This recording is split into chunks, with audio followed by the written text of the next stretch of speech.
আসসালামু আলাইকুম। আমাদের এই সম্মানিত রোগী, ওর নাম আবিদ। আবিদের বয়স হচ্ছে 29। ও কিছু সমস্যা নিয়ে আমার কাছে এসেছে। আমরা শুনি আবিদের মুখ থেকেই যে আবিদ আসলে কী সমস্যা, কী অসুবিধা হচ্ছে। স্যার, পোস্ট 2 দিন আগে থেকে আমার ঠান্ডা মানে কানটা অফ হয়ে গেছে। পরে রাত্রে আমার কানটা খুলে গেছে, পরে পানি বেরোচ্ছিল। এখন পর্যন্ত পানিটা বেরোচ্ছে আর কি। এর মধ্যে ঠান্ডা ছিল? হ্যাঁ, ঠান্ডা আছে এখনও বর্তমানে। ঠান্ডা আছে। আর এই পানিটা প্রথমে কিভাবে বের হলো? পানিটা মানে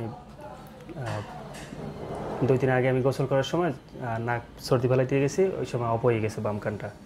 পরবর্তী রাত্রে আমার কানটা মানে হঠাৎ করে খুলে যায়, মানে শব্দ করে একটু। পরে কিছুক্ষণ পর ফুরফুর ফুরফুর করতে থেকে পানি বেরোতে থাকে। আর মানে বাম কানে কিছু মানে শুনতে পাই না, অল্প হালকা শুনতে পাই। আর মাথাটা ধরা বাম সাইডে, কানটা গরম হয়ে রয়েছে। আচ্ছা, আবিদের যে সমস্যা, ও যেটা বললো যে ওর আসলে প্রথমে ঠান্ডা লেগেছিল, ঠান্ডা লাগার পর ওর কানটা বন্ধ হয়ে গিয়েছে।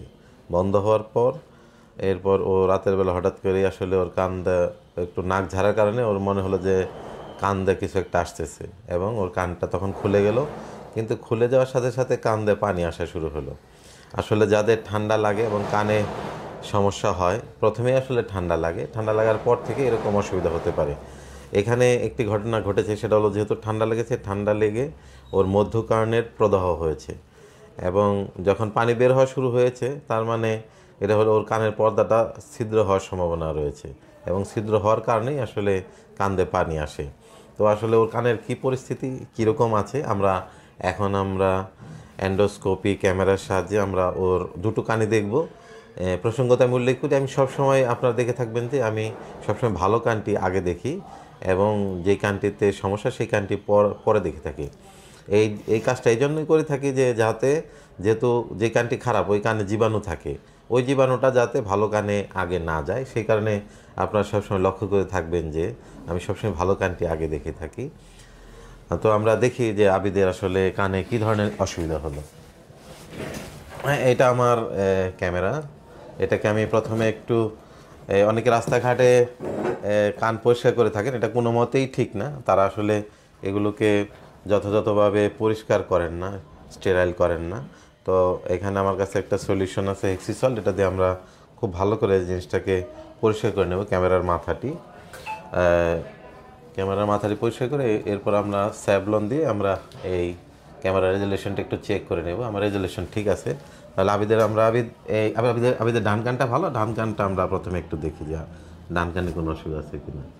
হ্যাঁ, ওর ডান কানটাই আমরা দেখতে পাচ্ছি মনিটরে যে ওর ডান কানটা এখনও আপাতত ঠিক আছে। এবার দেখি বাম কানটাতে কী অসুবিধা। হ্যাঁ, যেটা বলেছিলাম সেটাই আছে আসলে। ওর এই বাম কানের পর্দাটা মাঝখানে ছিদ্র হয়েছে, এবং এদিকে ওই পর্দাটা থেকে আমি জানি না যে ক্যামেরায় কীরকম বোঝা যাচ্ছে, যে ওই পর্দাটা থেকে এই পর্দাটা কিন্তু ভিন্ন, লাল হয়ে আছে এবং খুব ফুলে আছে, মাঝখানে একটু ছিদ্রের মতো দেখা যাচ্ছে, ওখান দিয়ে ওর ভিতরের পানিটা বের হচ্ছে। তো যাদের ঠান্ডা লেগে যায়, ঠান্ডা লেগে কান বন্ধ হয়ে যায়, তারা খুব বেশি সময় ক্ষেপণ না করে এই ধরনের অসুবিধা থেকে বাঁচতে পারেন। অর্থাৎ আপনার সমস্যা এখনই হয়েছে, আপনি যদি দ্রুত একজন বিশেষজ্ঞ নাক কান গলা বিশেষজ্ঞ ডাক্তারের সাথে যোগাযোগ করতে পারেন বা শরণাপন্ন হতে পারেন, তাহলে এই ধরনের অসুবিধা থেকে, অর্থাৎ কানের পর্দা যে ছিদ্র হয়ে যায়, এটা থেকে আপনারা অনেকাংশেই বাঁচতে পারেন। তারপরেও আবিদের একটু সময়, ও একটু তাড়াতাড়ি এসেছে তুলনামূলক। আমরা চিকিৎসা করলে আশা করি ও অনেকাংশেই ভালো হয়ে যাবে। হচ্ছে যে আমি আবিদকে দেখলাম, ওর কান্দে এখন পুষ্পানি আসতেছে। আমি কিন্তু ওকে কোনো পরীক্ষা করাচ্ছি না। হ্যাঁ, কিছু রোগ থাকে আসলে আমরা ক্লিনিক্যালি রোগ নির্ণয় করতে পারি, অর্থাৎ রুগীকে দেখে, রুগীর কথা শুনে, রোগের ইতিহাস শুনে আমরা রোগ নির্ণয় করতে পারি। অর্থাৎ আবিদের এখন চিকিৎসা হবে সম্পূর্ণ পরীক্ষা নিরীক্ষা মুক্ত। আমি কিন্তু কোনো পরীক্ষা করাচ্ছি না, না ওকে একটা হিয়ারিং টেস্ট করাচ্ছি, না কোনো রক্তের পরীক্ষা, না কোনো এক্স রে। কারণ ওর সমস্যাটা খুব 2-1 দিনের, এবং ওর রোগ নির্ণয়টা শতভাগ হয়েছে। ওর হচ্ছে এখন এই অ্যাকিউট ওটাইটিস মিডিয়া বলে, অর্থাৎ এই মাত্র মধ্যকর্ণের প্রদাহ।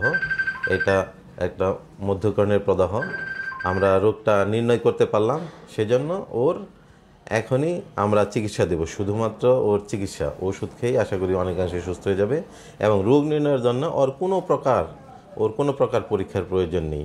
এবং আরও একটা বিষয় আমি বলে রাখি যে ওর যে আমি কান দেখলাম এই এন্ডোস্কোপি পরীক্ষা, সেটিও কিন্তু আমার চেম্বারে স্বাভাবিকভাবে আমি রুগীর কাছ থেকে কোনো টাকা পয়সা নিই না, এটা আমি ফ্রি রুগীকে এই কান দেখে দিই ক্যামেরা দিয়ে। এটার জন্য বিশেষ কোনো চার্জ করা হয় না। অনেকেই ভাবতে পারেন যে এটার জন্য কোনো চার্জ করা হয় কিনা, আসলে এটার জন্য আমি কোনো চার্জ করি না, এটা আমি ফ্রি দেখে দিই, ফ্রি অফ কস্ট। ধন্যবাদ।